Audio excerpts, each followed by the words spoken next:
би юу уулын олны хайхтар ингээл нэг ажиллаа хийх гээд энэ өмнө ер нь яг нийслэлд энэ шинээр гарч байгаа өмчийн харилцааны газар шинээр ирсэн удирдлагууд өөрсдөө энэ ажлыг сайжруулах гээд бас эсвэл ингээд ашиггүй нэмий зардал гаргаад явж байгаа ажлыг ингэж юу яахгүй компаниг татан болгоё гэсэн оруулж ирсэн ерөнхий санааг бол ойлгоод уулын хайхтар шүүмжил хийхгүй бас энэ ажлыг нь явуулчих даа гэж бодсон чинь та болохгүй юм байна. Яагаад болохгүй гэхээр би энэ хуулийг бүр гайхаж ш. Та энэ компанийн татан буулгачих юм бол энэ хөрөнгийг цаашаа нэхэмжлэх эрх зүйн акт бүрдэхгүй штэ. Тэгээ энийг ингээд хэлэхээр манай хуулийнхан бүр ингээд мушгаад өмч хөрөнгийг хэрвээ та нар татан буулгана гэдээ үнэхээр шийдэж байгаа бол эн чинь та нарын татан буулгах гэсэн зорилгоор ч буучтай хэлснээр ч буучдаг юм биш. Шүүхээр орно. Шүүхээр татан буулгадаг. Компани татан буулгах компани тухай хуулиар зохицуулагдана. Харин өмч хөрөнгө алгаас 286 сая төгрөгийн асуудал хулгайтай хамтдаа байж хат чинь энэ компаниг татан буулгана гэдэг нийслэлийн өмчийг та нар үнгүүдүүлэх гэж шин. Би бол одоо ингэж харж байна. Эхлээд бид нар 5 өдөр бүлгийн хурлаар оюумаа дарга оруулж ирээд энийг ярихаараа тэр оройдоо цагдаад гомдол гаргасан байсан шин.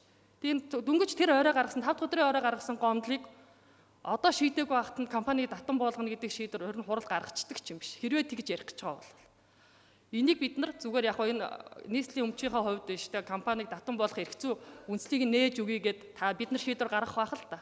Тэгэд энэ дотор байгаа алдагдсан өмч хөрөнгө алдагдсан юм хэрвээ тухайн зээлийн хугацаанд худалдаа хөгжлийн банк хөрөнгийг алга болгосон бол тэд нар хариуцах ёстой. Эсвэл компани удирдлагад алга болгосон бол тэд нар хариуцах ёстой. Тэгээ тэрийг гаргаж ирэхгүйгээр нийслэлийн өмчийг үнгүүдүүлж хувьчлах гэж ш та нар. Би энийг бол зөвшөөрөхгүй. Би нийгэмд гарнаа, хэлнэ. Ер нь энийг ингээд бид нар ингээд татан буулгачих юм бол цаашаага маш олон компаниуд дуртай байгуулаад дургуун татан буулгаад явах ийм л юм болно л доо.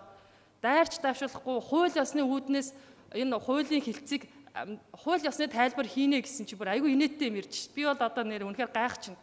Хууль ийм тайлбар өгөхгүй шүү дээ. Хуулийн хилцэг ялангуяа Үнэнбат дарга та бүр энийг мэдсээр ээж зориуд дээр мэдэн бодолж оруулж ирж ийм хачин юм яриад энэ хурлын байгууллагын хідэн төлөөлөгч нарыг хүмүүсийн өмнө эвгүй байдалд оруулах ямар шаардлага байхгүй.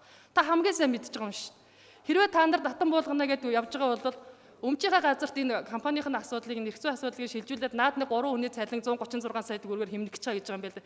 Энийний чи цаана өчнөө олон алга болсон нийслэлийн өмч хөрөнгө байгаа шин. Тэгээ энийг та нар хариуцах юм уу? Хийхгүй юм уу? Зориудаар ингэж ин би бол энийг компаниг зүгээр нийслэлийн өмчийг та нар үнгүүдүүлж хувьчлах гэж байна гэж л би харж байна. Тэгээ одоо зүгээр яг ингээд эндээс энэ хурал дэмжихгүй гарах л байх шийдвэр гарч магадгүй. Гарлаа гэхэд эн чинь зүгээр нэг яваад татан буугдчихгүй. Энийг хуулийнхан маш сайн ойлгож байгаа. Тэгээ энийг яагаад тайлбарлаж өгөхгүй байгаа юм? Би бол үнэхээр гайхаж байна. Одоо тэгээ дахиад одоо ямар боломж байх хэвээр компаниг татан болгоод энэний ард дээр өмч хөрөнгө өргөдүүлсэн асуудал ах бол энэ баг хангаа ард иргэдүүд надад маш их мессеж бичдэг байхгүй. Ер нь ярина, хэлж сануулна.